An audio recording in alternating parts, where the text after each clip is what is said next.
What up, everybody? Hopefully we're 5x5. Check it. KC, you there? There she is. Check it out. What's up, y'all? Here we go. We got Katrinka Coffee First. Arc Living. Good to see you, man. Good to see you. We do know stuff. We do know stuff, and we live that life, bro. Don't you come in here with that nonsense. Arc Living. It's good to see you, though. It's good to see you, brother. He was one of the first people kind of I met on YouTube, and him not being around, it's kind of, but it's good to see y'all. I'm with KC Littleowl tonight. We're just going to do basic stuff of preparedness, just 101 of what got us here, whatever, ask her some questions, and I want the chat to be involved too. Like if I ask a question on the screen, I want y'all to answer it too. It makes us all think about it because we're all different. We all have different situations, and we're just here to, talk about a little bit about preparedness and our personal journeys. You know what I'm saying? Good to see y'all, Miss Sharon. Miss Sharon, big hugs, Miss Sharon. Yeah, big ups, big ups. Huckleberry, good to see you. Huck was doing some Amazon stuff. He got in here a couple minutes late. I'm with the one and only, let's see, that way. Yeah, that way. KC Littleowl. She don't need no introductions. I mean, if y'all ain't following her and you're following me, something's wrong with your algorithm. You know what I'm saying? They may not want to associate her. Like she's always getting in jail. I do. I like that. I like the fact that YouTube tries to shadow ban you. I'm not saying that I'm happy for it, but I think you're on the right path. I think you've absolutely hit over the target all the time, and that's why. That's why. It just happens. I'll take my weekend and come back. That's how I do. Yeah, I've been there a couple times. I know how it feels. And you and Native Voices, there's graffiti of y'all all over the YouTube prison system. The YouTube penal system is not a good place to be, y'all. It's hard in there. Y'all know what's going on. KC, look, we talk about all the time, me and you, the economy. We, just with that, let's just start with that and then add on some disasters that have been, have been added on these latest storms, which was a second, that they're saying it's second to Katrina, excuse me. I saw Katrinka in the chat. They ain't done a storm on her yet. They ain't ready for that. Let's see the damage and the response. And listen, in the chat, y'all, if you scroll up, you'll see I put in 4 links that are people: MD Creekmore, Mr. Guns and Gears, Legally Armed America, and like the National News something network about FEMA and all the stuff that's going on and the lies that are being told, and people are being harassed that are trying to bring in aid.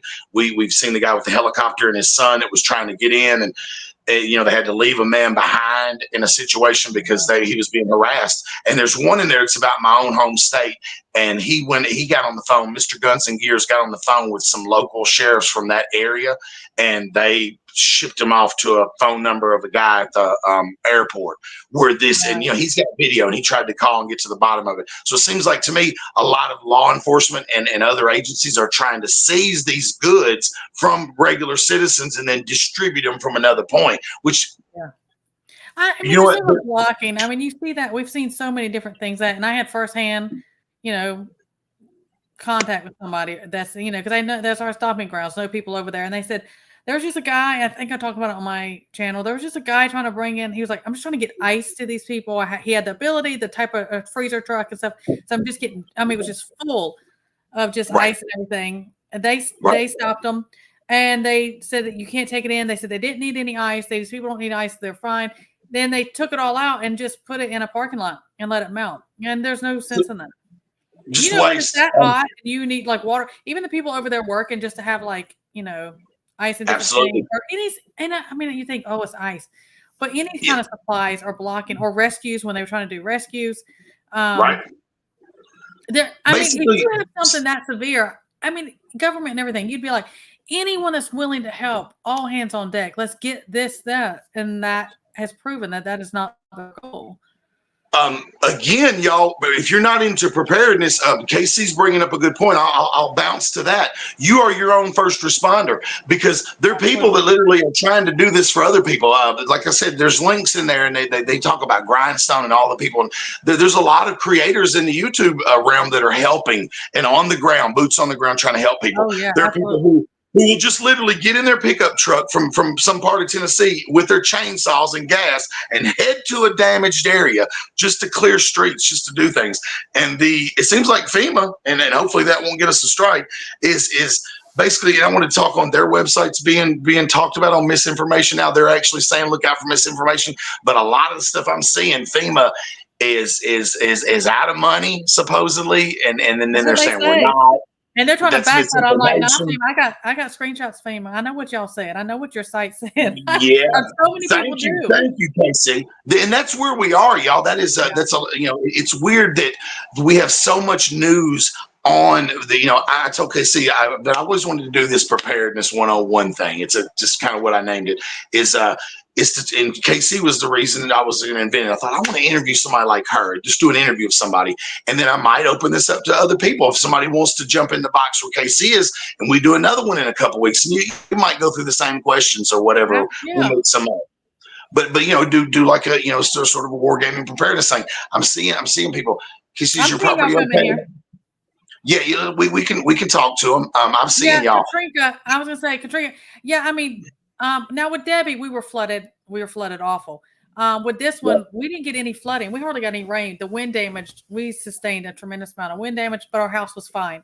I think we were without power about 6 days. But now let's not even talk about the flooded name because they just have been giving out warnings. We're in a flash flood warning for next week with this other storm in the Gulf, and I'm tired. I'm done. But no, we're fine right here. I see all you people coming in here. I get Arc Living. It's been so long since I've seen you. Things have changed around. I gave you a wrench, buddy. I hope to see you around. We have fun on Saturdays. This is a little more serious one. I was a little nervous about this one, but it seems to be just flowing out of me. The stuff that's going on. And like I said, at the top of in the chat, I've got links of some really good people, MD, and he kind of talks on it pretty deep. I think his is maybe one of the better of the videos, and the news clip that's talking about FEMA. They're doing the same $750 bull crap that they did to Hawaii. Does this feel familiar to y'all? Does it? Well, my thing is, how do you have somebody that you lost everything, and not like you just lost your car or you just lost your house and all your content, and then things that absolutely are no amount of money would ever replace them. They have nothing, and insurance they do not cover. They do not cover named storm damage, so they're not getting that. Out of money, and they're like, $750, make it enough, make it work. What are you going to do with that? What would I was going to ask you, I was like, what would if I lost my home, and I'm asking you the same question, KC, what would $750 do for us? I could literally go stay at a hotel for probably, I don't know, a week or two. I'm talking about a $40 a night one, and it's going to go up on the weekends as I, go and leave. And that's if my car doesn't get destroyed or whatever, and I've got any clothes to take with me. $750 is to survive. You're done. You're done. You'd have to, in essence, buy all food with that. You'd have to just say, hey, I got to find some friend to stay with and buy $750 worth of food to contribute to these people, letting them put a roof over my head or whatever. You'd hope to have somebody that was that nice, like we all know somebody, like if something ever happened to y'all know y'all can come here. I got room for y'all. You know what I mean? And I would do that for certain people. There's certain people in this community I've met that I would do that for. You could come stay with me if something happened at your place. And I would hope you would do the same for me. People that ain't gonna steal my stuff. You know what I'm saying? That's the people who I could sleep around, or I could have, like KC. I would trust KC to take my grandson to the grocery store. I'd be like, hey, yeah, you can go with Aunt KC. Go, because he'd want to go with you because you'd spoil him. Being with my grandchild, you're gonna spoil him. Get whatever you want. Don't worry about what he says. I'll try, and I spoil him a little, but I mean, you might spoil him worse. Is what I'm saying. Look, I'm seeing them roll in. Illegal invaders getting $9,000 each. Here we go. Now this is what I'm talking about.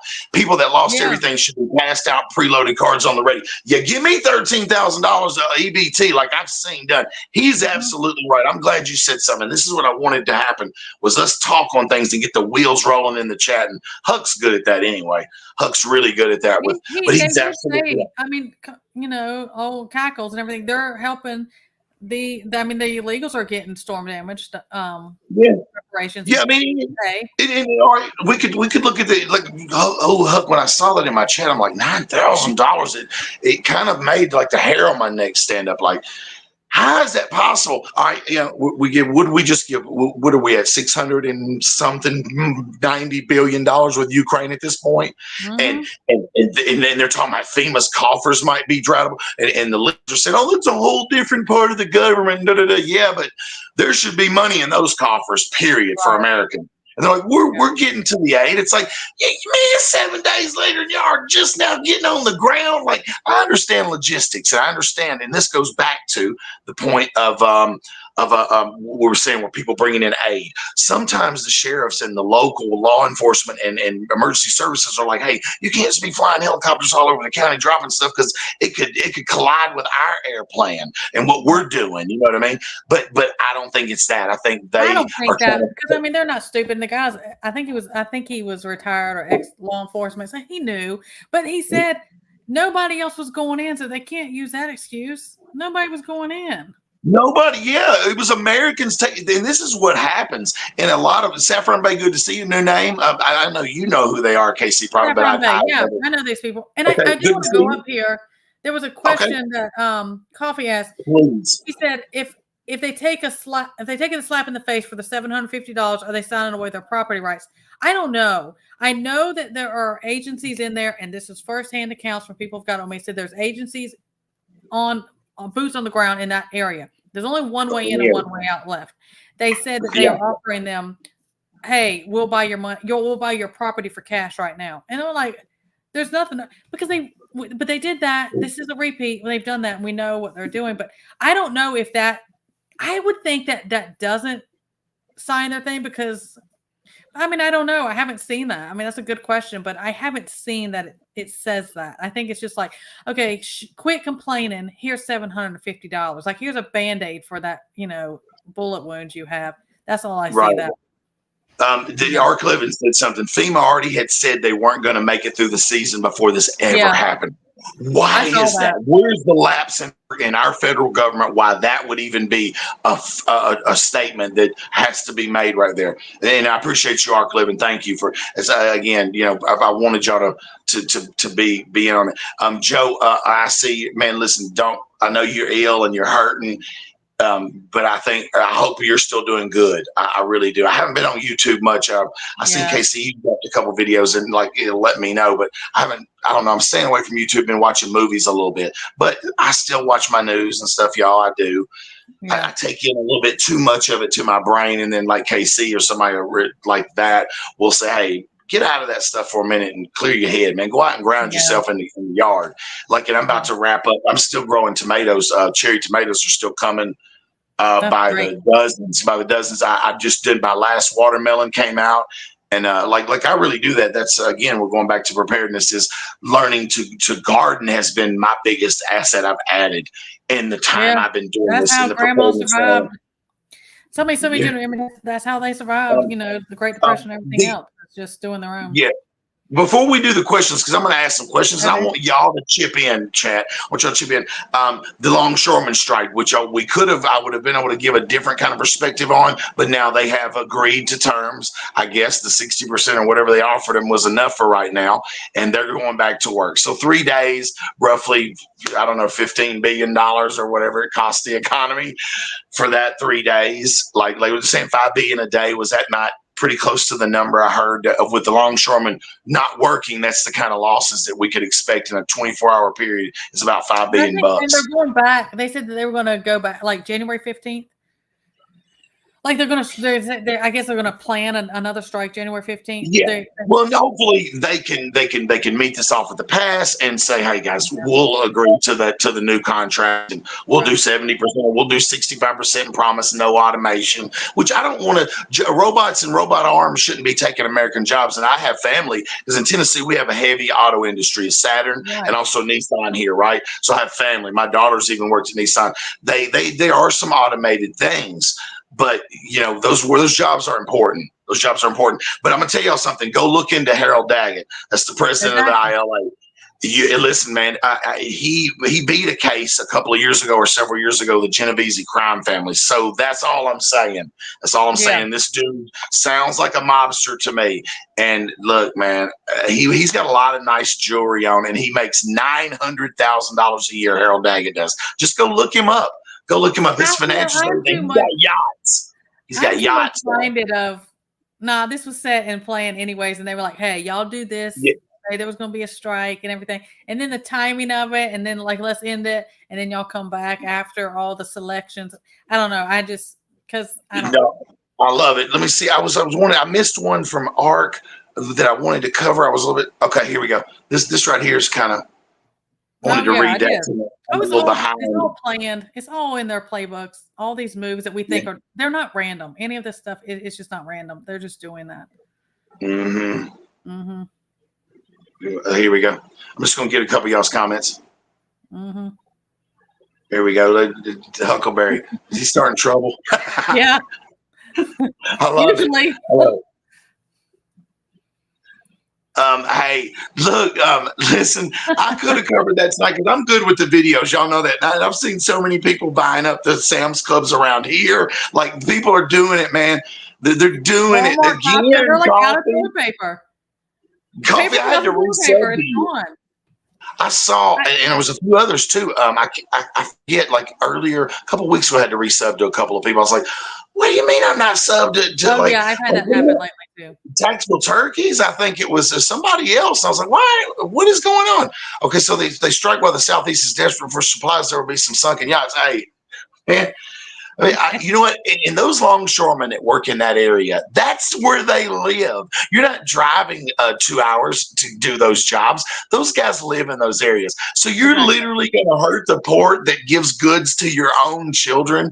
Like, y'all went along with this. I don't know. I'm just saying, look up Daggett, man. So for 3 days, and something happened. Ron DeSantis threatened yesterday to send National Guard to clean this up and say, hey, I'll have my guys do it. He sent them right to the border. He wasn't playing. Yeah, he was not playing. He's like, yeah, this was literally, he said, I'll send my National Guard and my sheriff's departments there to fix this dock thing. We'll work overtime and we'll do whatever we have to do to say, and we'll cross your picket line. I think is what he was saying to him. So they got it fixed. I mean, maybe a key figure, and somebody had mentioned this yesterday, that Ron DeSantis might have been enough to push them to go, hey, let's negotiate this and at least get a temporary cap. Good evening, Native Voice. Good to see Native you. Voice, sir. How We've are been you? talking on issues of all this shit, man. This is one of them shows. If you ever wanted to, I wish you'd come on, Native. We've never got to do a show. If you want to come on to the show and speak on this prepping 101 thing, I'll ask you the same questions. Let's see. Saffron Bay Pinball is clearing out big stores like Sam's Club to buy supplies. Listen, I don't necessarily rock with pinball. I don't, but I've seen the work he's doing. I mean, it's $100,000 or something. Like, he's taking in donations and he's giving out and showing receipts. Props to him for helping a lot of people. Now it is some people working with him on it, but props to pinball. I have to give him that. And I'm not a pinball fan at all. I'm not, but props to him for giving some money. So we will shout out to where it does be deserved. Let's see. I'm still missing. Here. Roman, this was really going to be just something about me interviewing KC, but we started so heavy on that, just on the boots, the FEMA, the lies, and like I said, the top of the chat, y'all. There's links of these of great videos that are telling you the Rip Curls in the house. Yes, we're doing a Preparedness 101. If anybody's getting here now, Pilgrim, I meant to say hello to you earlier. If anybody's getting here just now, we've rewind. I don't know how long we've been going. Let's see, 19 minutes. We were just talking on issues in this longshoreman stuff, the storms, the lack of help, the people that are trying to help being harassed. I mean, absolutely harassed by law enforcement because they want to control these things. Listen, when the government's doing it, it's not as efficient as when you get the good old boys and good old girls together doing it. I promise you. Because they were, look at what's been done in 7 days since the storms by good American people coming out of their own regions and own states to help other people in other states. Makes me want to do something like, we ought to figure out a way. If somebody has an idea, put it in chat of somewhere that I could do something locally. Maybe I just need to research it or where I can go drop off some food at a local church. But like, my area wasn't affected, so I'm going to have to drive a little ways to deliver some goods. And I would film it and do a little video on it, do a small, just fill up my Chevy, fill it up with stuff from my own stocks, and take to people. Water bottles, just things that, I would do that. And then it's something, because that there's nobody coming to help you. We're seeing it again, just like Katrina, man. They, it was more focused on people snatching guns out of Katrina, out of New Orleans, than there were them actually getting them some help. It was, people murdered, people looted, and some of that's happening. BW, good to see you, my number 2, who is probably now my number 1. I think I lost my very first subscriber, and you became number 1, bro. I do believe he was my number 2 subscriber of all time. We've had some small. Katrina, small donation issues.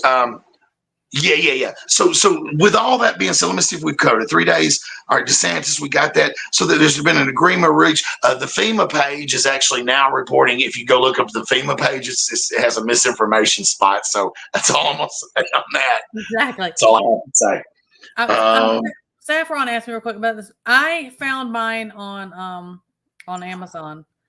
I would check there. Okay, here we go. Strike it over. I would check there, Saffron. Yeah. Hey, listen, I wanted to ask y'all, was there anything y'all were worried about? Like, I thought, what do I need? Do I need to show up anything? Because I'm a prepared person. Is there anything I need to show up? And I was like, no, I'll just go on. I got an August order coming tomorrow. I'm going to physically go and pick up some more OTC, some meds and stuff, just stuff I stack myself. Because, man, I'm going to tell you, with winter coming, Advil and a lot of stuff will start disappearing. Tylenol and ibuprofen will start disappearing, y'all. It really will.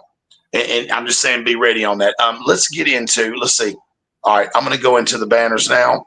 All right, this is for everybody. I want y'all all to join in on us. This is Preparedness 101. Join in on us with your part of the journey. If you're here and you're a prepared person, Rip, I would love to have you do one of these with me if you want to. We keep giving to the Ukraine. Yes, we covered that in the first 19 minutes that they've gotten away with. It's close to $700 billion at this point on this cycle. I don't even know if that's all time or whatever. But listen, so Ukrainian people are more important than American citizens in the Appalachian Valley? I don't think so. Give a shit what's going on in sorry, KC, what's going on in Ukraine compared to my people in North Carolina and in Tennessee and Georgia and Florida. I could give a damn about Ukraine. When your own country's suffering, anyways, that's a whole other show. Work on yourselves, people. Like, if my house is jacked up and I'm in jeopardy, what good am I to y'all? What good am I to anybody? To my own children if I can't keep my own shit together? And sometimes we have to pull ourselves up by the bootstraps and get back together ourselves. But what good are you if you got to take care of the problems in front of you? And I don't like to doom and gloom. And this might be the first time we've done it is in this first 20 minutes or so of me ever on my channel. I don't never doom and gloom. I try not to, but there's real things going on. People are out hoarding toilet paper again. KC, they are. I guess I don't know. Is that their biggest fear?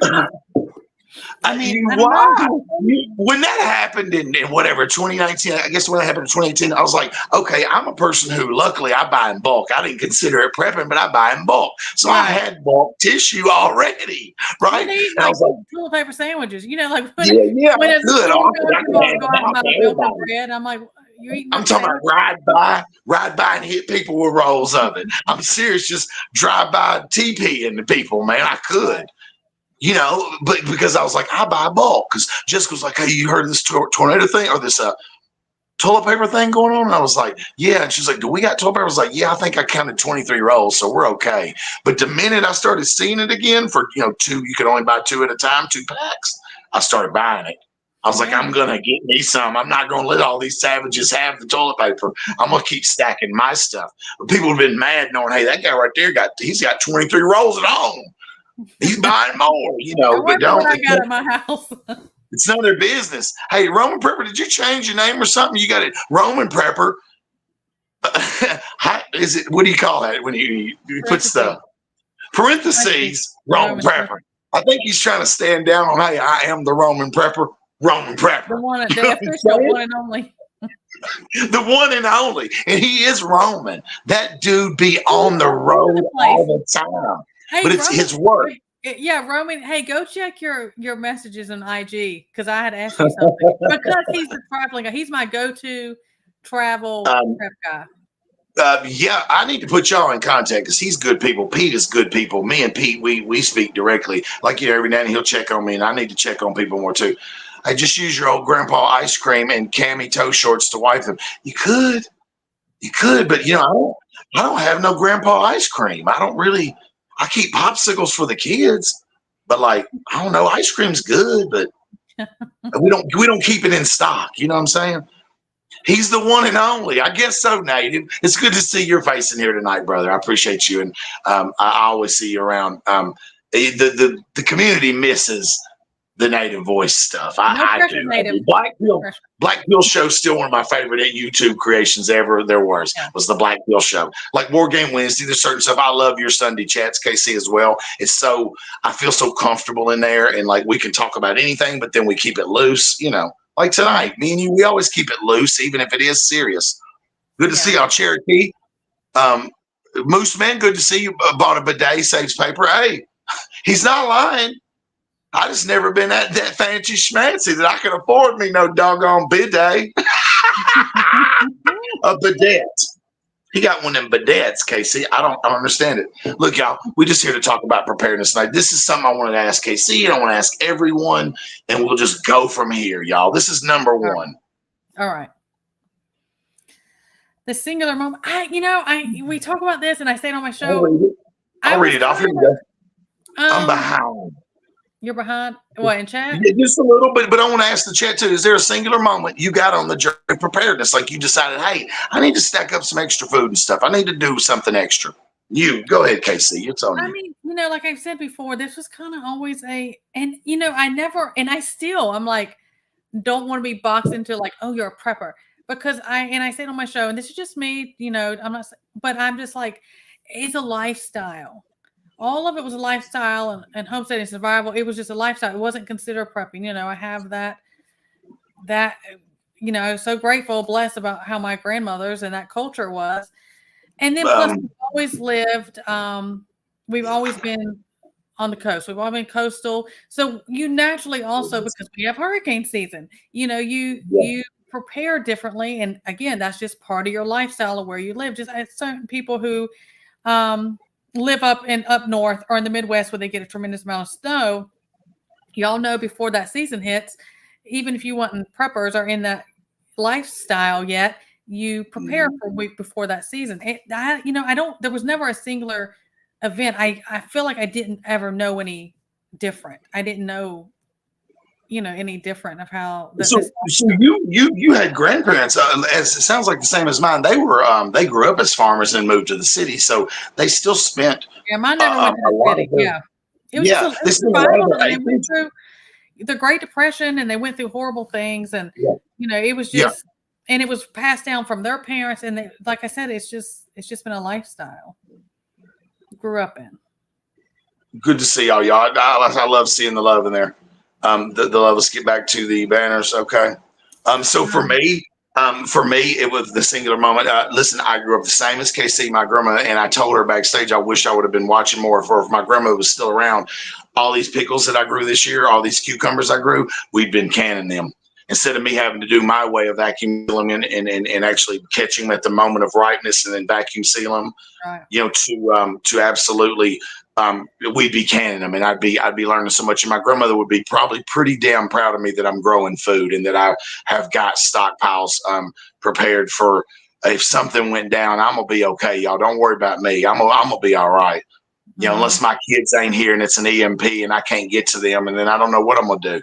I might set out on foot or steal me a bicycle somewhere here local, and I'll be willing to do anything, to get to mine. KC, we've talked about this. You got most of the family there with you, but you got one that you still want to, one that's up north still a little bit that you want to get back with y'all.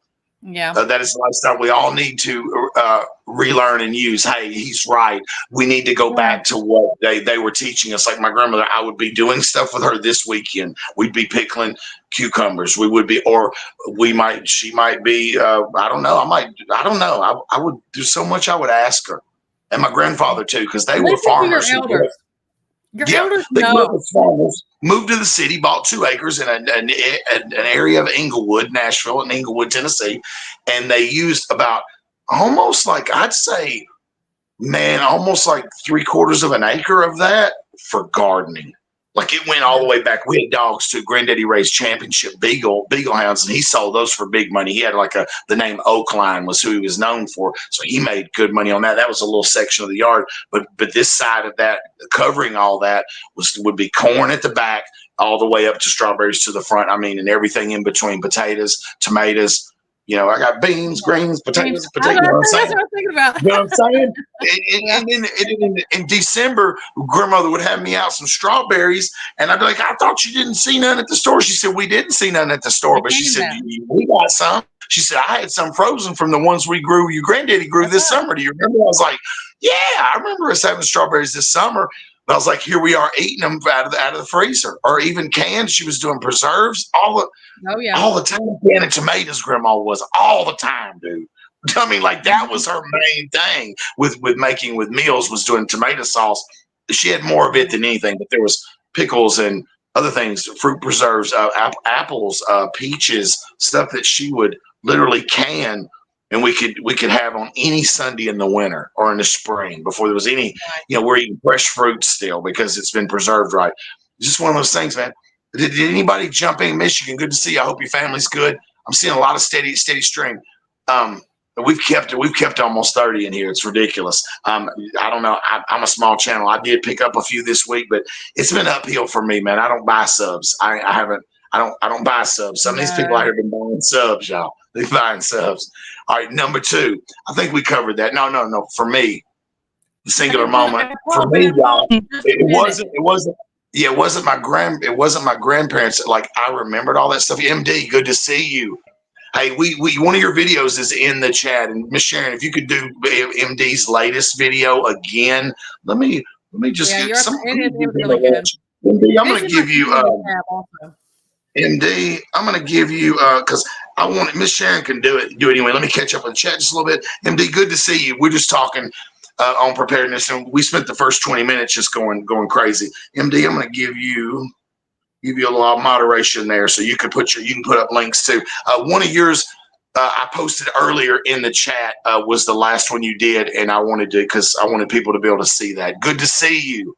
All right, for me, it was years of being poor as a church mouse and living in tents, cars, shacks. That's what set it in my mind, and that I didn't want to be like that, and I didn't want to be dependent on anyone. That's a good answer as any, is being poor. Now, I was poor. I think that does contribute to why I'm where I am now.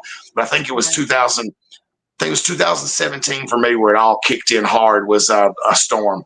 I had the 5th tornado that me and my daughter had lived through, spun a maple tree right onto the front of my house in Clarksville, Tennessee.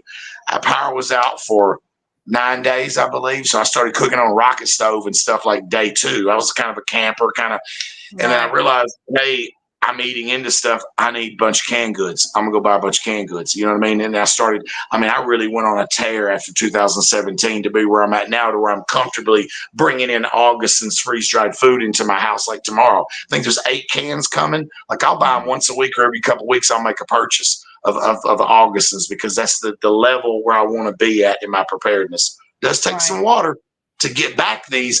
But the 25-year shelf life and stuff, y'all, you can't beat it. It tastes good to me. I've tried them all, and Augustin tastes good to me, and it's affordable. Like that brand. That's the one I usually stack. Is that brand? Michelle. But you got to have different ways. Like, if it's freeze dried or canned goods, canned goods, you can't drink the liquid that's in there. And I think you just need to have a variety and not just focus on one type. People are like, even if you got dry beans and rice, it takes a lot of water. That's why you got to have a variety. And also when I can things, I try to make like a meal in a jar. It's got meat, like a stew or something. So it's like a dump and you eat, and it's everything right then. Just because you never know. Yeah, meal in a can, absolutely. Like when I prep canned goods, I look for that. I go, hey, my daughter likes these particular Campbell's soups, so I stock them for her. You know what I mean? Whether it be SpaghettiOs or damn raviolis or chili, which is one I like. I like to stock chili too, because that's a meal in a can, even cold. Yeah, that's you're gonna have right out of the can. Yeah. So that was what it was for me. And y'all, I went out during that time, somewhere in about 2018 or 19. I went to rural King. I set out that day to go get me a bunch of steel. And what I mean by that is a bunch of ammo and a bunch of canned goods. I was going to buy a carload of stuff. So I went to Rural King and with cash bought a ridiculous amount of ammunition for all my weapons to get them stocked up. It was like, people were like, dang, why are you buying all that 5.56? This man just bought 6,000 rounds of 22. You know what I mean? Like I bought it and I started to build upon that. And I went to Kroger's and bought so many canned goods that it took me a couple trips. You know, I'm a man, but it took me several trips to get all that in the house and stocked up. Right. I bought a trunk load of different like fruits, vegetables, meals in a can, all that, chilies, raviolis, peas, corn. I started to really go hard. And now I'm at a comfortable couple of years. If I was by myself, about a year, if my family was to show up, you know what I mean? If everybody showed up, I'm, you know, so it's still building, but I think with the Augustins, I'm actually able to gain more servings in a single can than you can with other stuff. So that's why I kind of elevated my plans to that. So that was me. You know, it was really something I grew up seeing like KC, but I didn't take heed to it when I should have. Like I said, if Grandma was around today, we've been pickling all the cucumbers I grew this year. My little garden threw 126 beautiful cucumbers, man. Yeah, that's a lot. I don't know. For a little garden, it is 126 cukes. And then the patty pan squash you sent me. Them things, they look like little UFOs if you ain't never seen them. They came out my garden. I was like, patty pan squash, they'll grow like crazy. Like you can ignore those. They'll grow.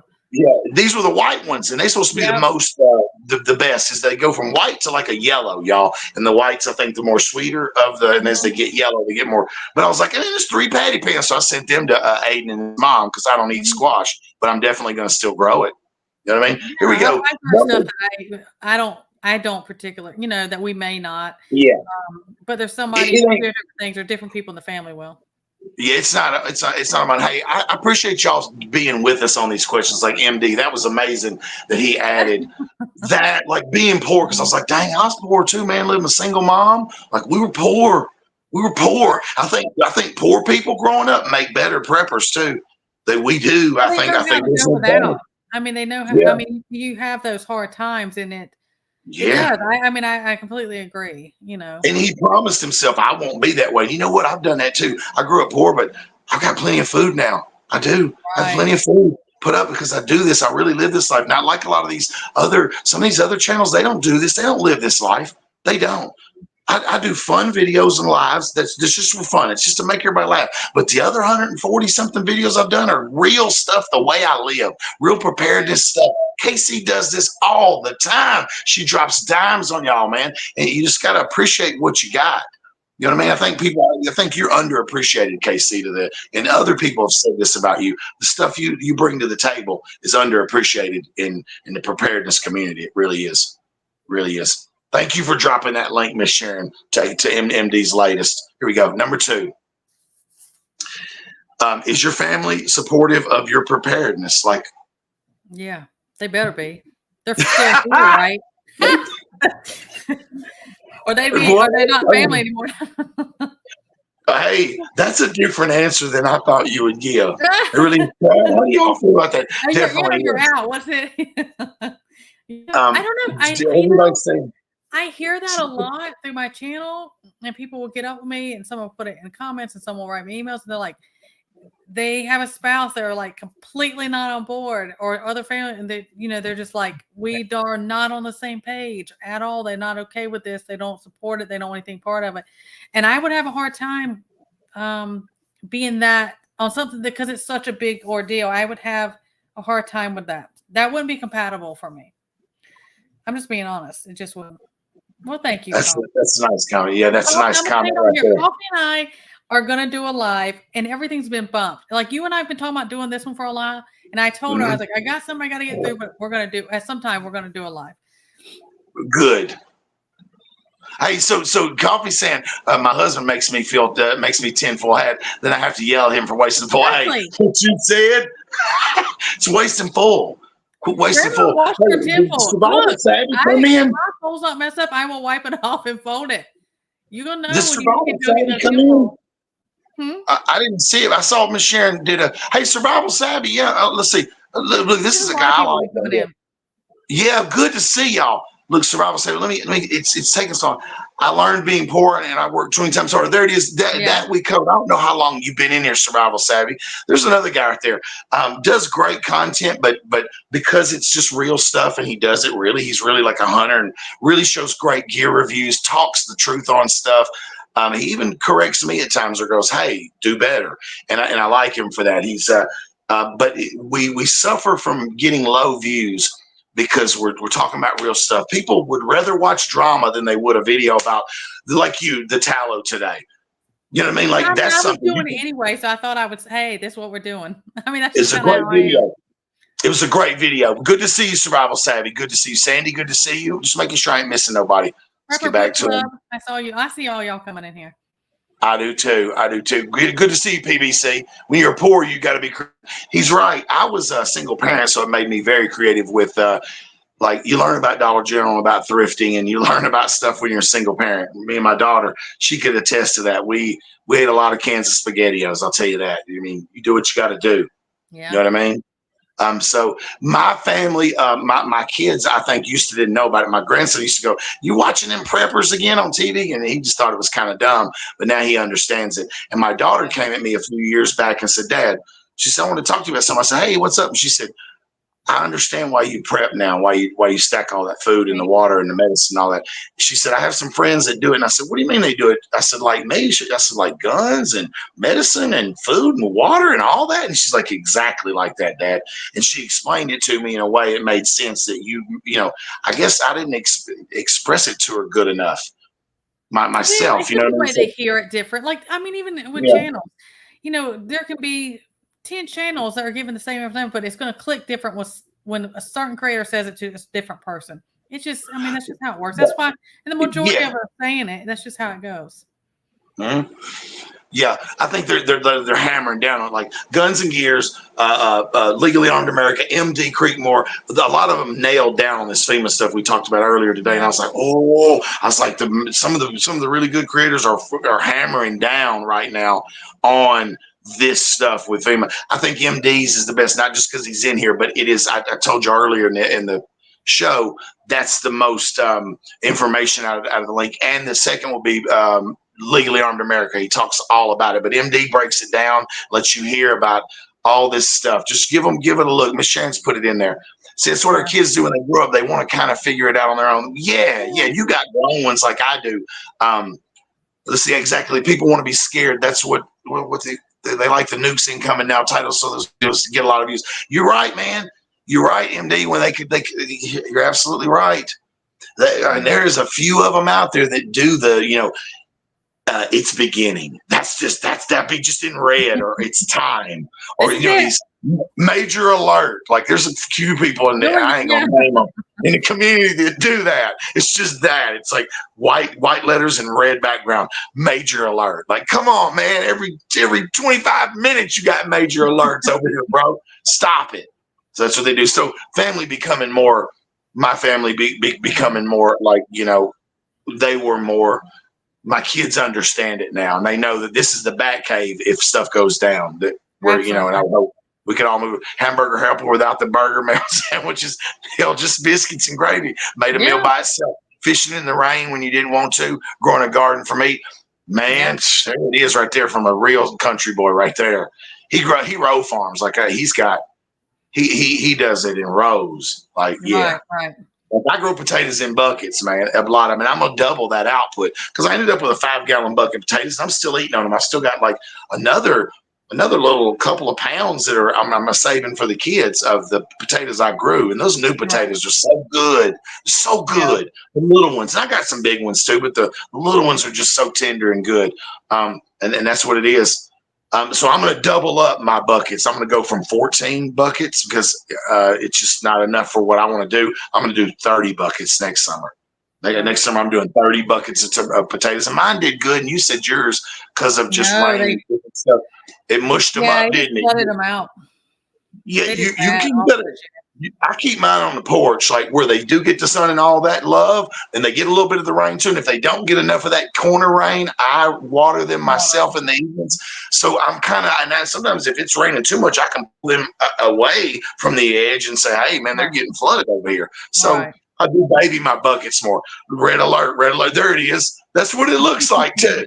River Book Club. Yeah. All right, number 3. Yeah. You find yourself wargaming, imagining the worst world scenarios in your head at times. My brain is never quiet. I'm gonna be honest; it never is quiet. And I'm sure God's kind of like, "Would you be quiet for a minute. It doesn't. I mean, I always do scenarios, and if I'm away or if I'm in town or in certain things, I'll think, what if this, and this just happened? We just kind of, I think I always do that. That doesn't mean I'm panicked and stressed about it, but I'm also a planner, and I like, if this happened, I need A, B, and C on what I would do or how to handle this or whatever. And that's just where my brain works. And it's always been that way in general. So, all the time. That's good. Hey, I do too. Survival said, I want to get to that because he wasn't here in the beginning. Those dock workers will be making $500K a year now. Hey, Miss Sharon, he did a video about the good and bad. And his father was in union, and so was my grandfather for steel workers working on barges back in the day. So there is some good and bad of it. But I would tell you to look into to Robert. Did I say his name right? Is it Howard? Doggone it. What's his name? Harold Daggett. Sorry, y'all. Yeah, look into this guy. Survival Center, I appreciate you. These people were making, we're talking about $85,000 to $115,000, $130,000 a year, depending on how long you've been there as a longshoreman. These are jobs anybody could do, and I think there's a waiting line to even get in to get those jobs. I think, but somebody without education, somebody that's just a hard worker and willing to put their head to the job, could do these jobs. It isn't, it's not a specialized field. Now it is while they're doing it. It is while they're doing it. We need these people. And I think unions can be good for working people, but I think in this case, it could be greed. I'm not sure. And there's probably be good to see you. Grandma Merkel getting in here late. Grandma Merkel just kicked the door in. Yeah, it's right after Pot B too. It's like they was hanging out somewhere. See, I do it too. I try to be objective. I just canceled a business flight to Pennsylvania. I was uncomfortable with current events, but I also had enough other issues to justify.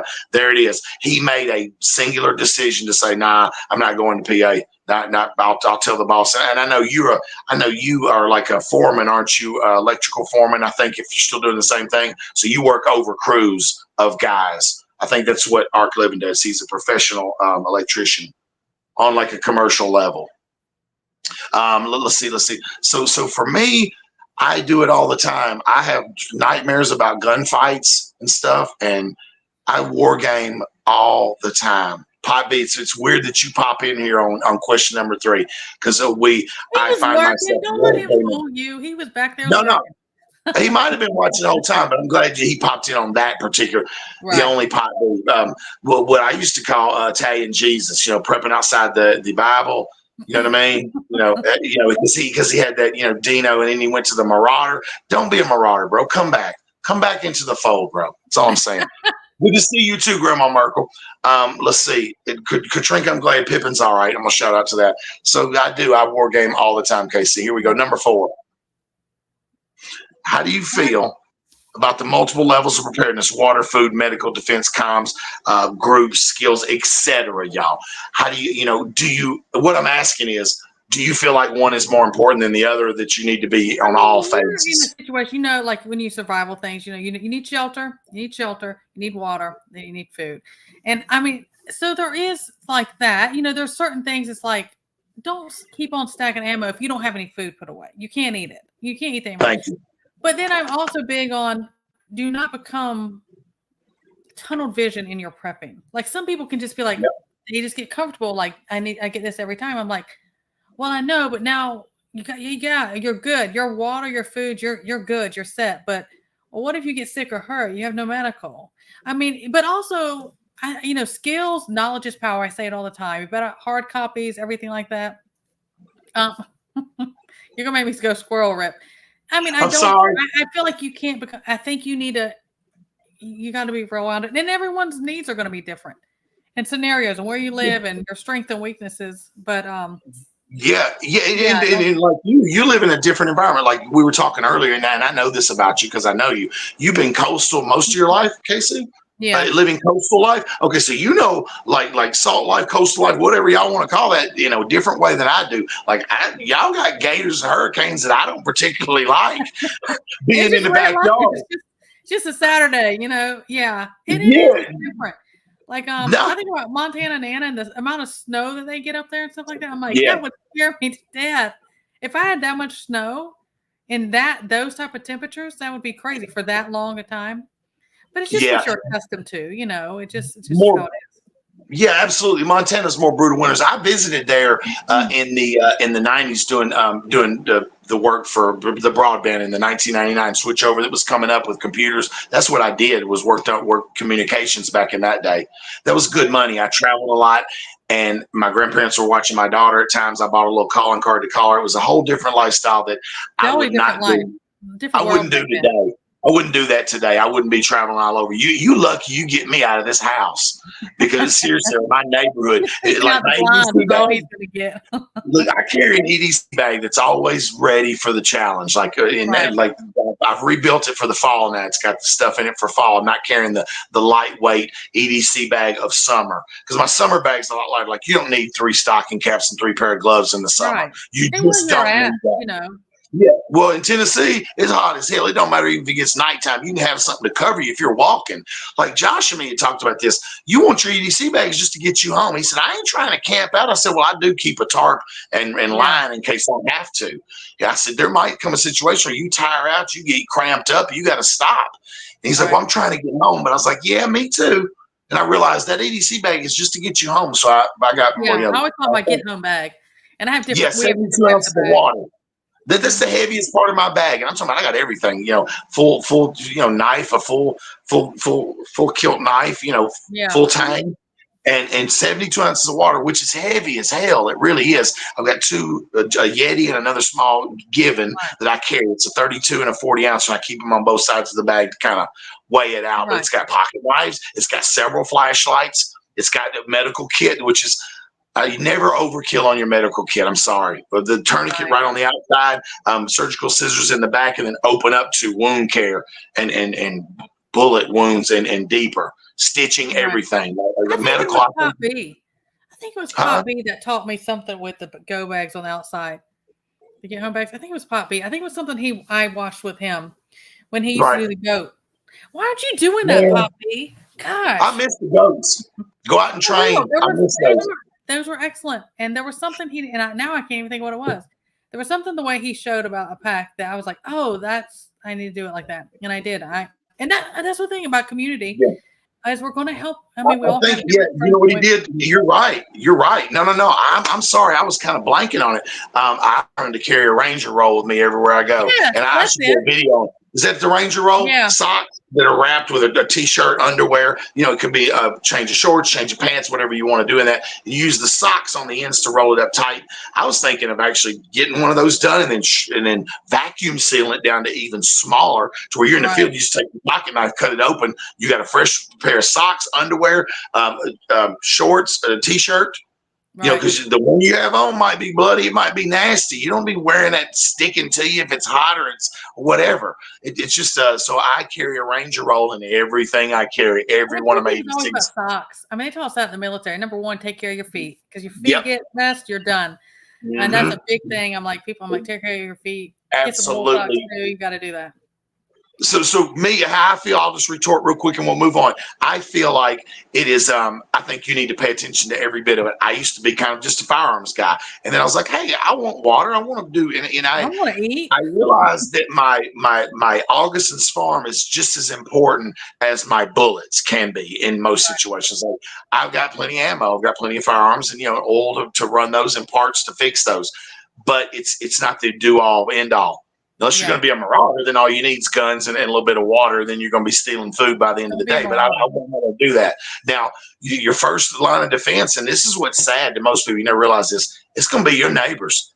Like in a town I live in, and I don't really know nobody, or they kind of acquaintance of mine, they're going to be the first people I got to deal with in a shift. And it might, and I mean deal with, I mean clip them is what I'm really saying. They might be trying to come take my stuff, and I'm gonna clip them. I mean, it's just that little. That could be the strike right there we need. Threatening, whatever. At least I didn't do it. This is on you. I know. If we get a strike through it, it's got to be your fault. Like, I mean, just bringing you home. No, it's because Native was in the chat. And some of these people in chat are gonna get me a strike, man. Hey, Marauders Lives Matter. They do, but when you're dead, because we're gonna kill you, we're gonna take your shit. We're gonna take your shit, man, Poppy. We're gonna take your stuff. Tell you though, that's a Marine right there. I always think about Debo. Remember Debo? They do, because we need your stuff. We do. We need your stuff. We will. We'll be looking for you out a little small little hole in the top floor. Bang! Take them marauders right out on the before they even get on property. All right, that was a good one. That was a good one. Let's see. Here we go. How important is it to focus on more than one category? Like, right? Can we agree that, chat? That Well, I mean, like I said, don't become tunnel vision. You'll there it think is. about doing that.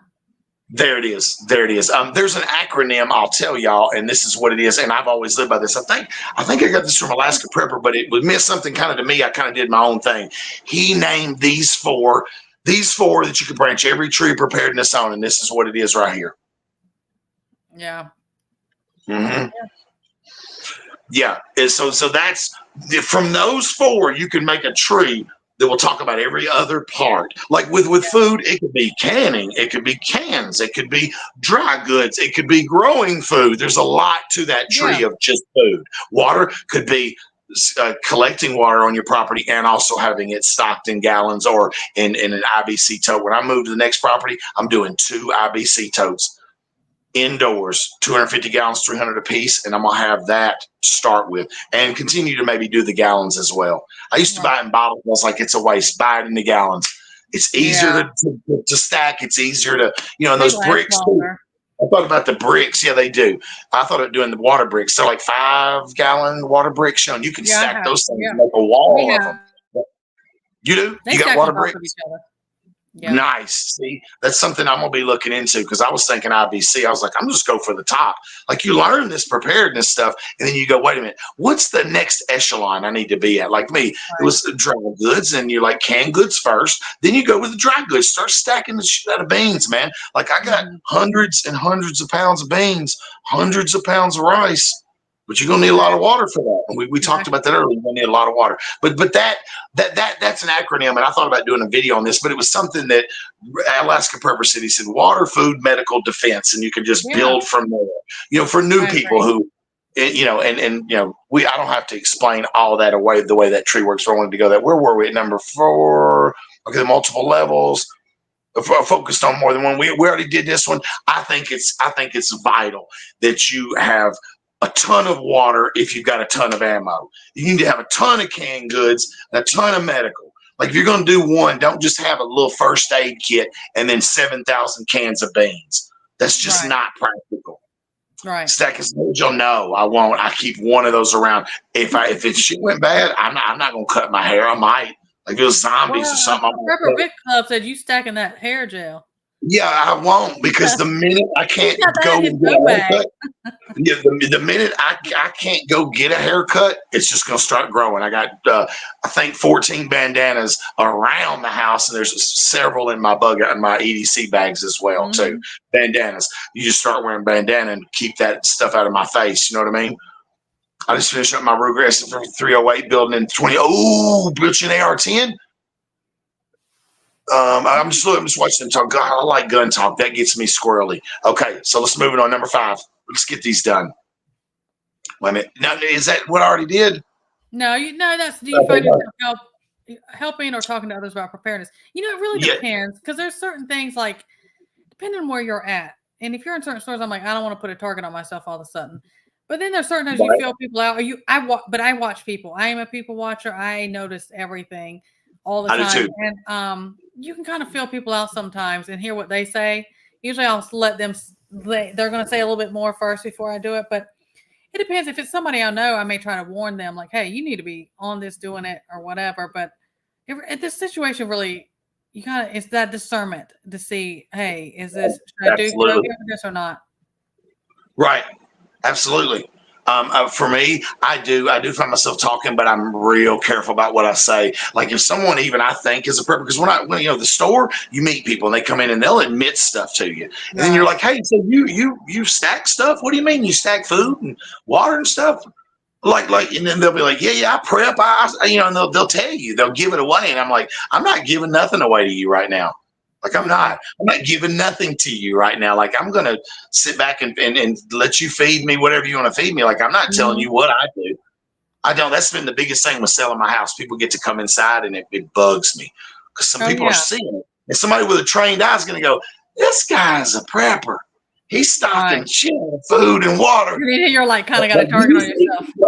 It's brutally obvious in one section of my house, and we got other caches too.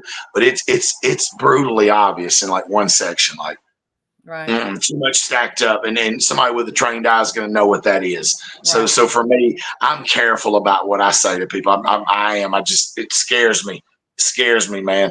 Because the lone wolf thing. How do you break that? Because it's hard to trust people. Pop Beast talked about mags. I don't know that I've met anybody in this town that I'm living in now for the last 3 years that I would trust. I would Yeah. trust with this Sure. information here. And remember, if you They think don't know people that. think throughout, you just got to be careful because is if you're in a mag and it goes into for real shift, people are going to act different than what they would if it's like, well, right now we're thinking about the ideas and we got some rough things going on and things aren't great. But when you're in like Right. full on shift, people are going to act different. And I mean, They you got to sure have are. a whole other level of vetting your people. That's my opinion. Listen, I believe this. Like if I'm away and I have to walk home, and it's like say it's 8 hours to get home, and I make it in that 8 or 9 hours. Now I got 40 hours to batten down the hatches and be ready, because in 48 hours the zombies will surface. 48 to 72 hours anywhere in there, people are going to wake up to it to go, hey, Dollar General's not opening back up. My phone don't work. Power's out. We're in this. We don't have no food. Time to start going and stealing shit from other people. It's not going to be long till those would be marauder type or people change who they are. Who are you going to be in shift? Some of us prepared people like to think that we're going to be miserable, but that we're not going to be out killing people. Now, if you're coming to hurt me or take my stuff, that's going to be dealt with harshly. I'm going to deal with you harshly. There's no doubts about it. You know what I mean? So I don't know. Let's see. I feel like unless you have been have known them most of your life and you have been through life experiences, then you don't know them.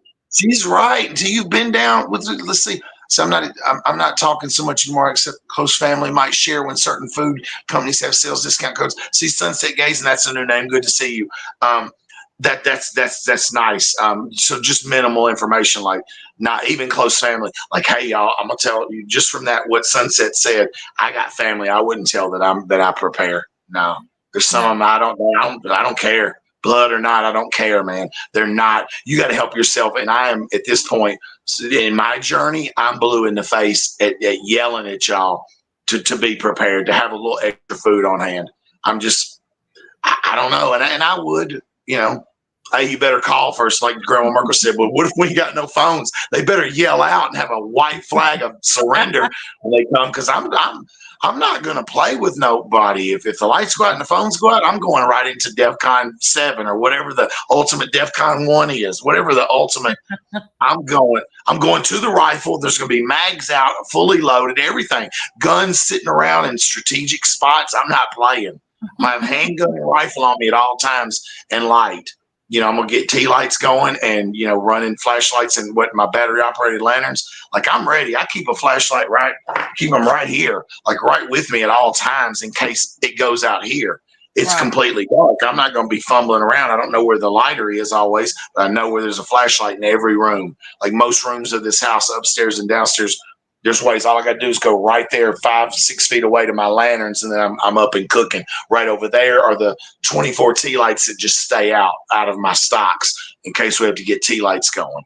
That's 4 hours. That's a good investment in preppers. If y'all don't know, is tea lights, the little votive, the candles, the little big ones. They last 4 hours. You can buy them relatively cheap right now. You can never have too many of them. I probably got 2,000 or 3,000 stocked up. So there's a time and a moment where I started buying those too. It was number 6. Let's see. No, we're at number 7. All right, this one was like in new towns. Right. That's hard. This far in, this close to it. I mean, that's hard for me. Yeah. For me. But I'm not. See, but like in new towns, like me, I moved into a new town. I still feel 2 years later like I don't have no allies here. They're all my enemies 48 hours in. They become enemies. If it was me in that situation, I would be more on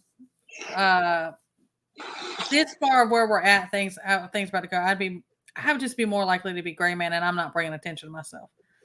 Absolutely. At this Absolutely. point, you know what? I don't know. You could watch, people watch and just see if somebody reveals their self more that way, but just be careful. That's my opinion.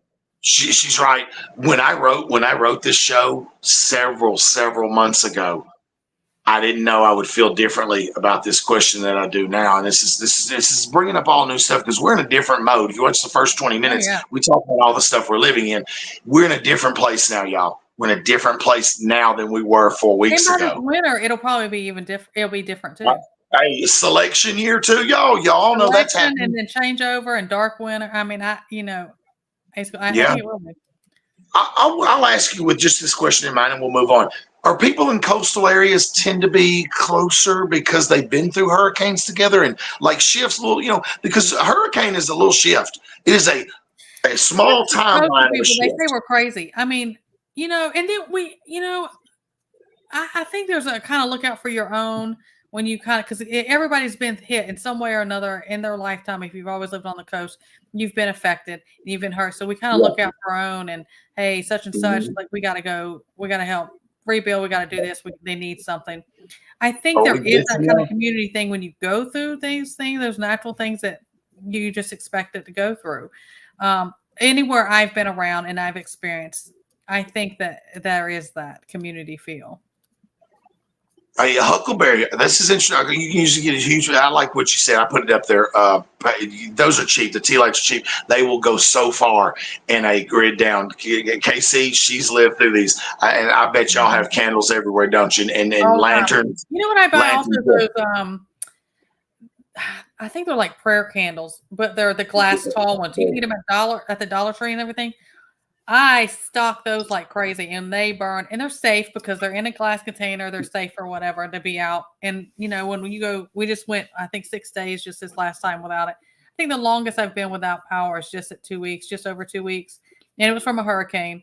But yeah, we buy those. So tornadoes for me, y'all. This, like I said, I go back to tornadoes. I went 15 days one time in a town called Ridgetop, brutally cold, ice storms in the 90s. Jacked us up, y'all. Jacked us up pretty bad. And we went, I think, 15 days without power. Luckily, the well, he had a hand pump and we was able to keep that going. And we, so no electricity. So we were cooking outside with wood and charcoal. But there were so many trees and power lines down. It took them, man, like I say, 15 days to get to us in the country.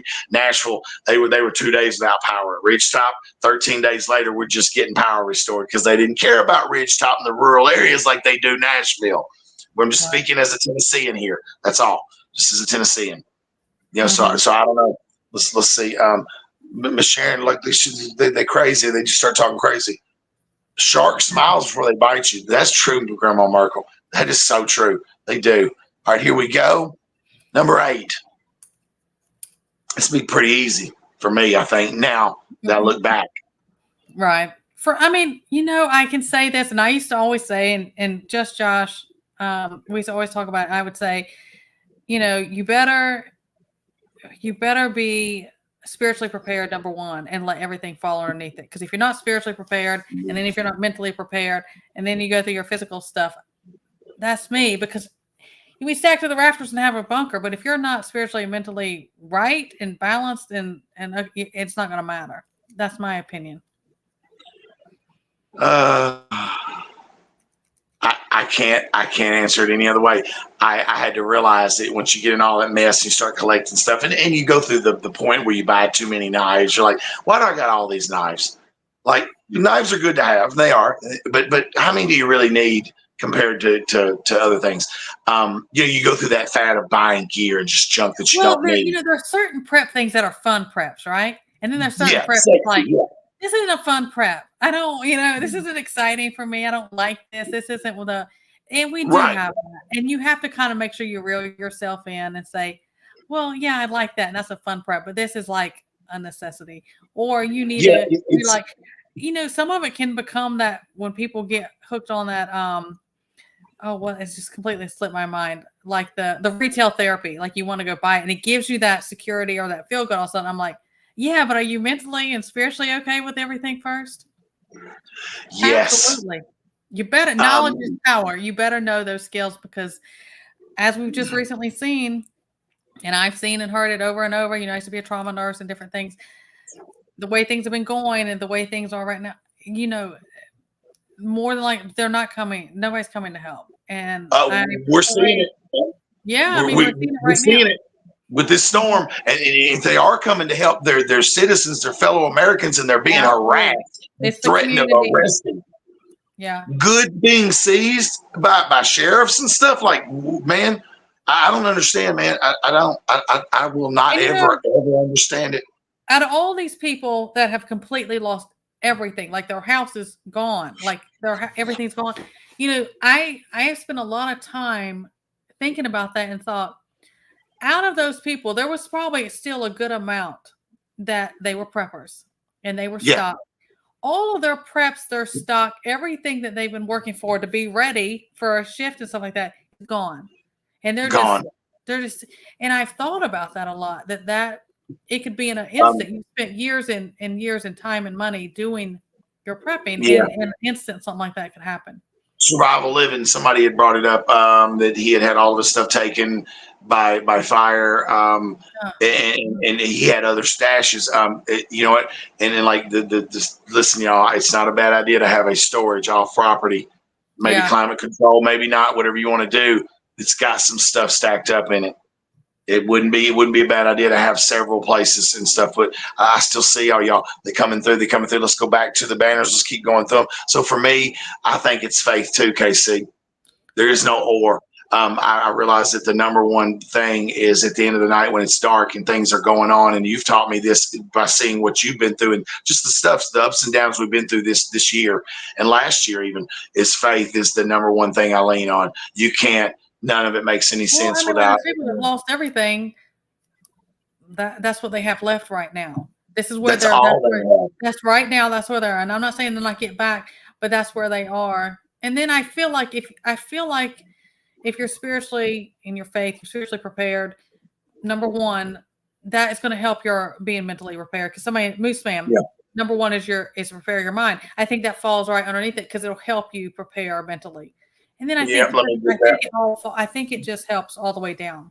That's just how I feel. It's right.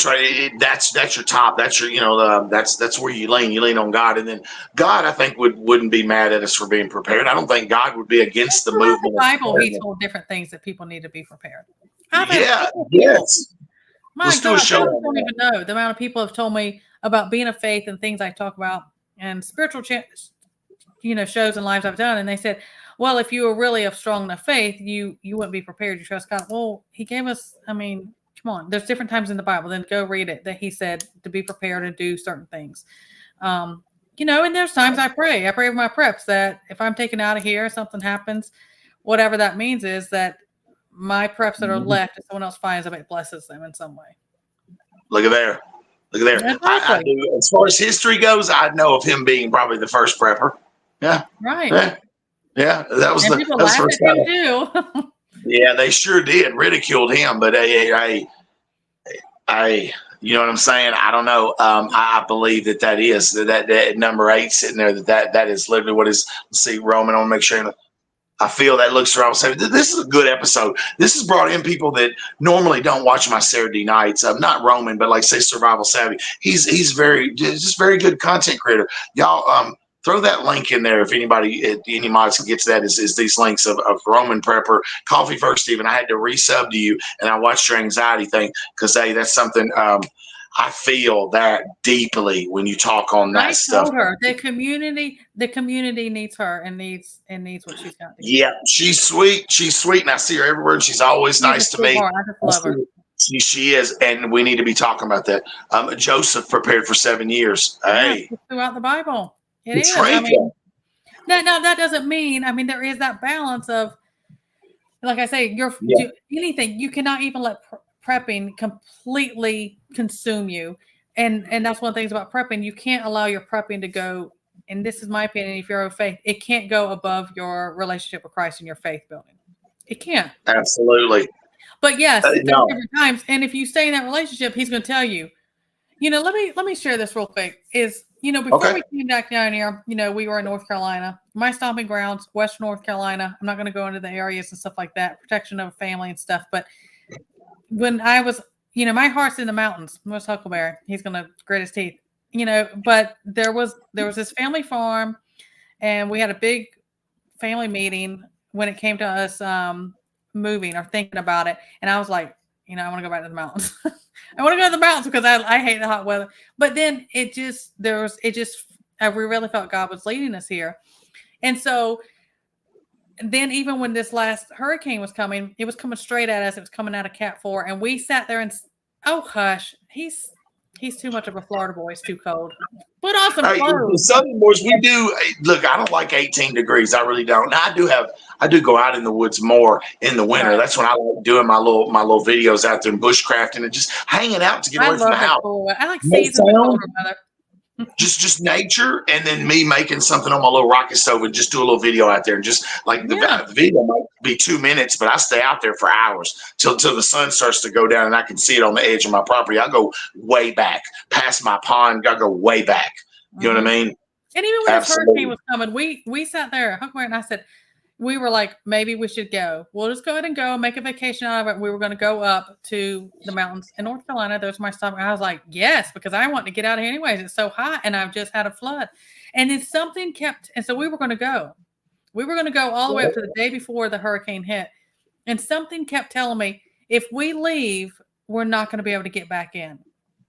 And I just kept feeling, I was like, we can't leave. And it looks bad. It was looking real bad coming at us. And by the grace of God, we did a lot better than so many. But if we would have went there, we would have been trapped.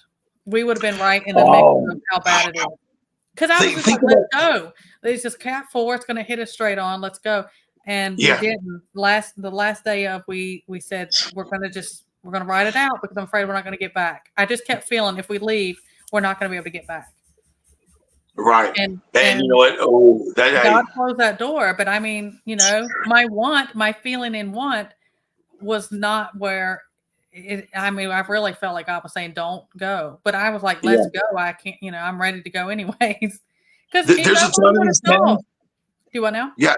There's a ton of these towns. I was just going with what you're saying. There's a ton of these towns that are just, some of them been wiped off the map. I was like, wait a minute, what you mean wiped off the map? It's shopping grounds. And I think to myself, I just, that I think that's why it's important to build your faith, because God may tell you something and it's going to go against your feelings. But I mean, really, I think that probably saved us staying here. It did.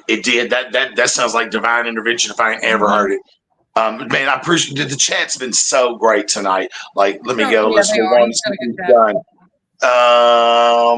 That's 8. There we go. This one.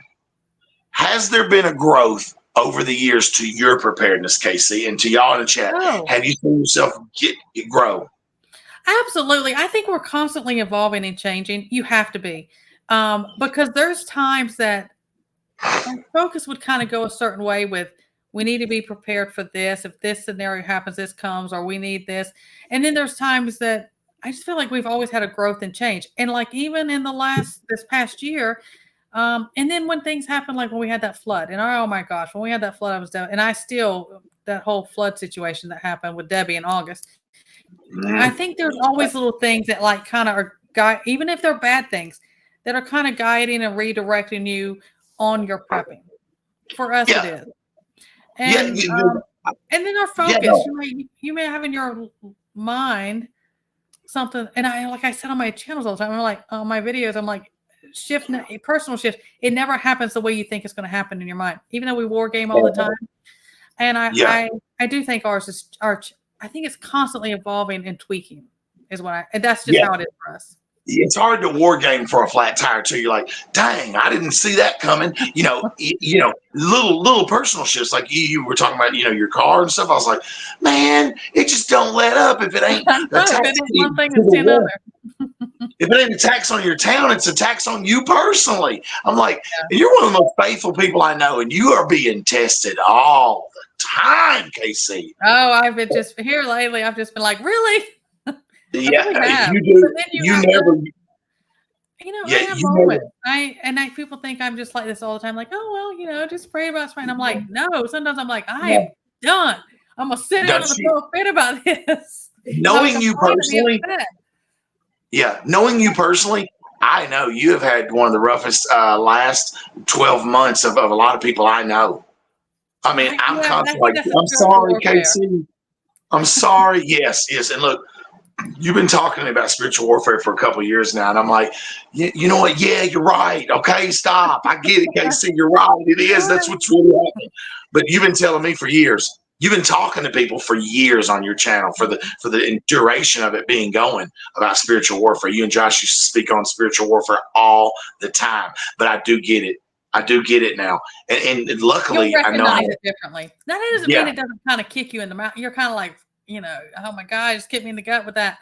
And sometimes, there are times, and even stuff in the past, like you said, in the past year, there's been times I thought my head is barely above water, and then the waves are coming over top of me. I have felt like that, and that's why I'm saying, give yourself grace. This whole thing that, I have to be tough and strong all the time. And I can No, don't do that, because it'll wear you down.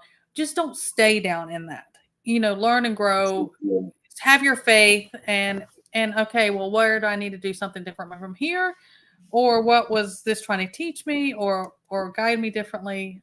And I think, like I said, you never grow in your strength, your skills, your faith, your knowledge, anything, unless it's in hard times. It just grows you. right. It does. It does. You're right. When there's the coastal. I don't know how you do Yeah, it, you like got to KC. spray them off. You got to keep When you got to you keep sent me spraying a them with water. video, I wish I knew where that video was. I would have brought it to them Gators in Georgia doing this in the road, or it used to be a road, and they're like this or in this. Oh, they I guess displaced. Yeah, they get displaced all the time. they got displaced, and they are. I'm talking about. You go through there, you're gonna eat alive because they're chomping at every Yeah, when little there's that thing. many, At the boat. it'll spark a feeding frenzy. You're not getting out of that. Yeah. I think Josh he stepped away. We miss you. I hope he's watching somewhere. And some nights when I'm doing Saturday shifts, I hope he's still with us. We miss you, just Josh. Always one Yeah, of my favorite creators. Actually, one of those absolutely. people that I drove my own energy towards him. There he is. There he is. There it Yeah, is. Josh is a Yeah, really big one of being Huckleberry's best friends. We yeah. have, contact with him all the time. He's great, and he's so focused. He is doing the things, but no, he's great. Yeah, just focusing. Roman, I liked what Roman said. I might have. Let's see. This was kind of related to what we were talking about. Let me Yeah, get I back to read it. that. Yeah. Okay. Yeah. So do we cover that? Yeah. One per weekend. I found it. Look, he's right. I'll do all those things. I'm gonna go this week. I went and shot a week ago. I go to the range all the time, y'all.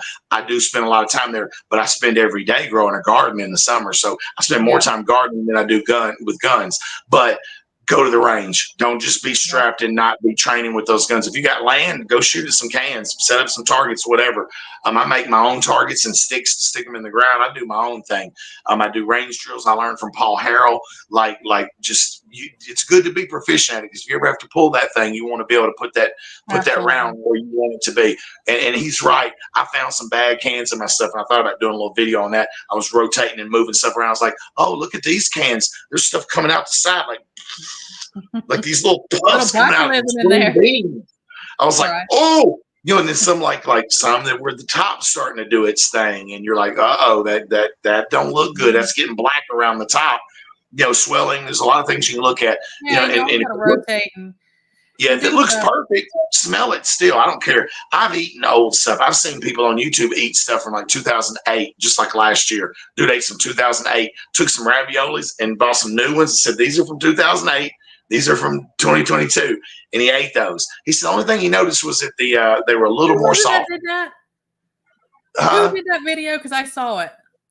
I don't know. I just so many people that I'm doing it, but there was this one a long time ago. He does this all the time. He tests them and goes, hey, here's some. And he shows you the exact same label. He goes, I bought this one yesterday at Walmart. This one been on my cabinet, been in the cabinet since 2008. And he was showing you, and he showed it. He said, that would scare me to death. Look, there's this one that Alaskan Prepper Rudy. He did one, and he found these old. I don't even remember where he found them, but they were old. They were like 60 years old canned goods of something, or like dehydrated bananas or something like that. Yeah. He opened them and ate them live, and I was like, please, God, don't let him get sick. Yeah. I was so nervous watching him. That's bold to do it live. I was like, well, But he did.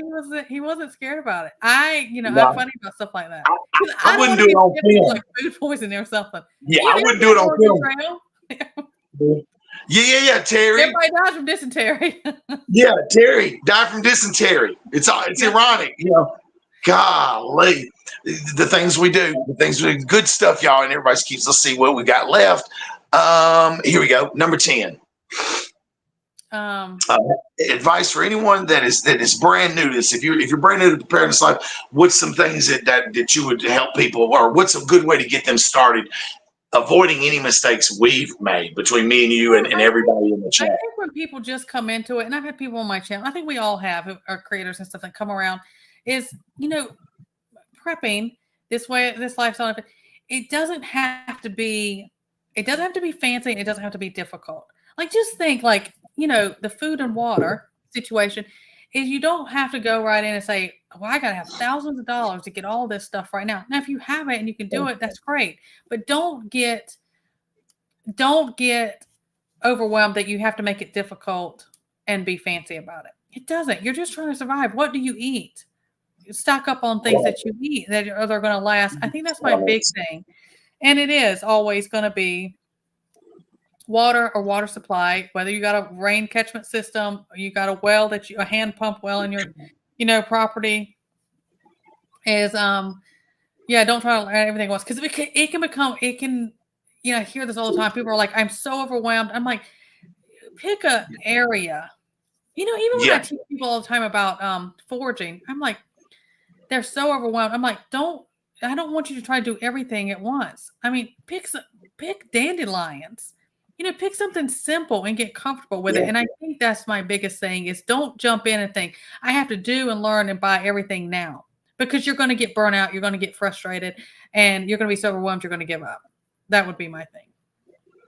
Hey, there it is too. Just start where you are. This reminds me of a statement I make, a blanket statement of you can only fight the battles that are right in front of y'all.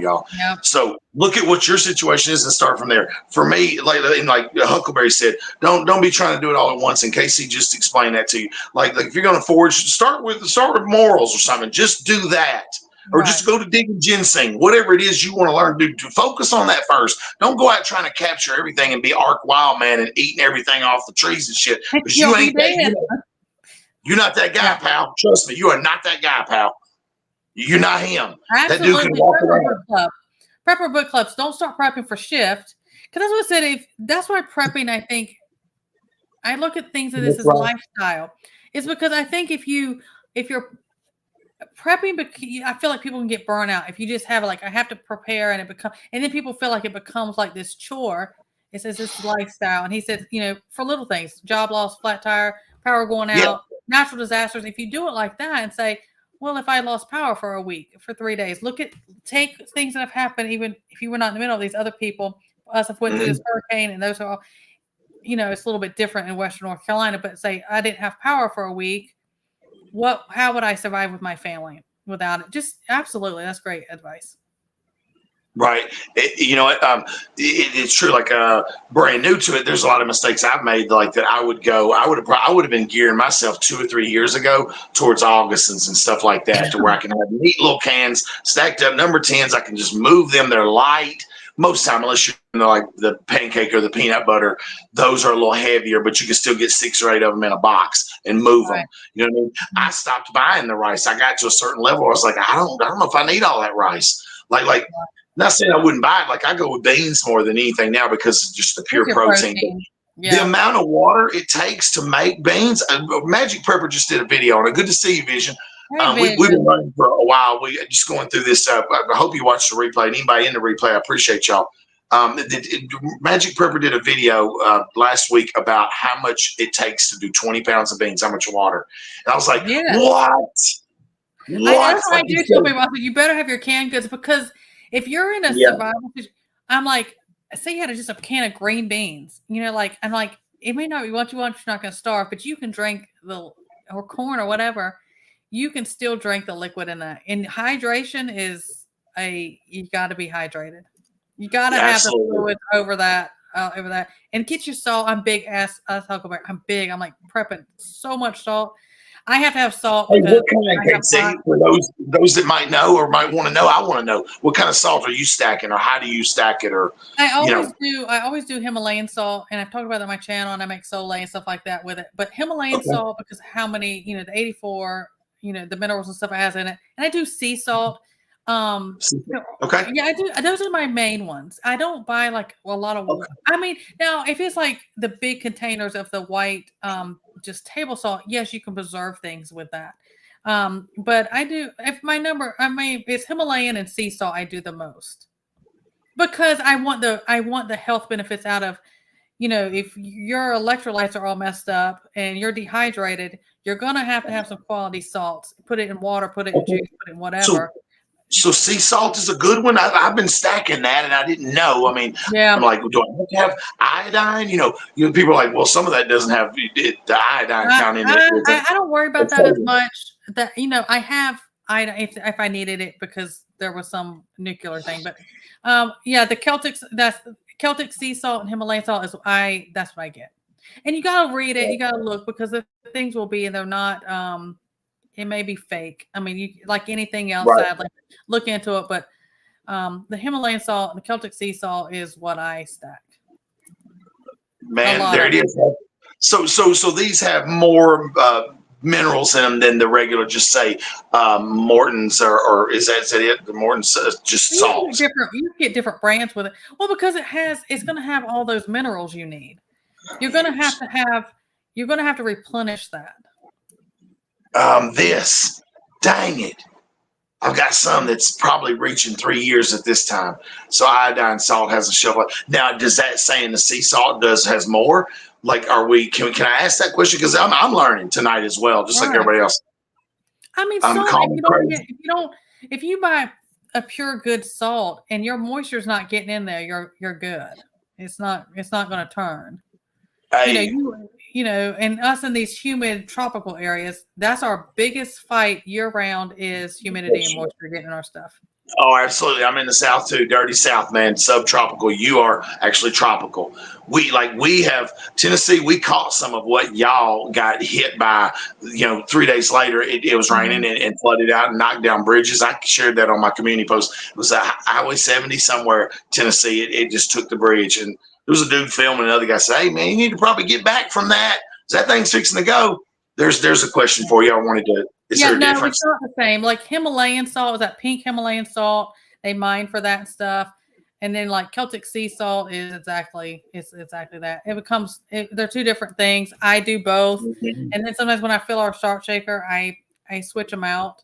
And but yeah, somebody said in there also, yes, the plain salt. I do have the plain salt because you'll need that for preserving stuff. You can't, and I would use the cheap plain salt if I was preserving stuff. I would not use my expensive Himalayan or sea salt for that. Okay. But for me, if I want to stock some, I'm doing okay with sea salt. Like I'm doing sea Yeah, salt. That's what I would do Celtic sea salt and Himalayan salt. Yeah, you're good, and it'll last. It hasn't been Okay. dyed. You don't want like the regular the regular table salt. It's been bleached and all that different type of stuff. That's why it's not going to last. Seal them 12-gallon barrels with sealants. Yeah. That's cool. See, Moose Man. Hey, Moose Man's more to him than just guns. So I mean, Moose Man. Most people that know him from the days. Know him as a gunsmith. He's an absolute master with many types of guns and fixes them, builds them, all that kind of stuff. But he's stacking salt like that, like Mm-hmm. that. I mean, that's incredible. That's incredible, man. Y'all, I hope that we've intrigued your minds. Hold on. So not that one. That ain't what I meant to do. This was last but not least, and we'll wrap it up right here. Yes, absolutely. Mm. Yes. That's why I tell people you got to Yeah. step away from it. Don't let it consume you because once you start getting burnout, I think that makes people resentful and bitter and just fed up and a bad attitude about it. Yep. Yeah, I think prepper fatigue is extremely real. And I think we all, if you haven't experienced it yet, it's coming. Just go ahead and prepare for that. It is. Yeah. And you have to know when you're like, I mean, there's times I'm like, I'm stepping away and I'm not buying any prepping stuff this month or this paycheck or whatever I need to do. I don't watch any mainstream news. I just don't. But yeah, I mean, like your mind and everything like that, like anything else, anything like that can burn you out because it can be tiring because you're doing these things, and you feel like you're racing against the sand running out, because things are going to happen. And then sometimes you feel like, well, go ahead and pop off though, because I've been doing this, I've been getting ready for it, Hey, listen, Pot B, if he's still here, he would say, I think some of these people, to get a good wake up call, wait a minute, I missed it. They're going so fast now. Fatigue is real. It is absolutely real. Yeah, I mean, stock salt, Arc Living, that was good right there. The stock salt, that's on a huge level. Yeah, well, we have to, when you have livestock and stuff, you have to have salt for them. They will die, especially in the heat stuff. You have to buy different salts and minerals and loose minerals. And, I give, baking soda. My goats have to have baking soda put out, stuff like that. You got to think about all that. But, if it comes down to it, those big old 5-gallon buckets of salt you can buy for livestock, I mean. Yeah. You can use that for. Art Living said that his stock salt is cheap. Let me get that real quick. Make sure I got that one. Stock salt is cheap, but as plain, it's the same as plain rock salt. Rock salt. Yeah, clean. But in his experience, he's had good luck with it. So that just shows. Yeah, that's the type we throw out when it would keep the ice and stuff off and everything. Hey, KP. Absolutely. Good to see you. Hey, we're just wrapping it up, KP. I tell you to watch the replay, man. We went really hard for about an hour and 35. I'm gonna let KC get on with her night. Man, I appreciate everybody in the chat. I appreciate you so guys. much like interactions. I want to do this show again. If you're interested, email me if you ain't got my phone number, and we'll do one. I'd like to do one of these, but I had it. It's kind of, if I don't do another one, it's okay. I just wanted to interview KC, and these were thoughts on that I had. We talk all the time about what's going on in the world. We get burnt out from each other, if anything, because we're always on top of it. But you have to step away. You can absolutely get burnt out from. Yeah, I mean, nothing, and that includes prepping and things going on in news or whatever. If anything starts getting where it's completely stealing your peace and joy, you need to step away. You need to step away, because at the end of the day, God's in control of everything, and you just have to, please still do things that are unrelated to prepping and all this. You have to get away from it and do things, because you'll get burnt out, and you just can't. Absolutely. We never know when, everything's going to completely pop off. You can't be already burnt out and fed up and done before it comes. Right. Hey, because meanwhile, some of these people don't even know what the storm zone need, Mr. President. Okay. What are the states in the storm zone? What do they need after what you saw today? Oh, in the storm zone? Yes, sir. I'm wondering what storm they're talking about. They're getting everything they need. And they're very happy across the board. There you go, folks.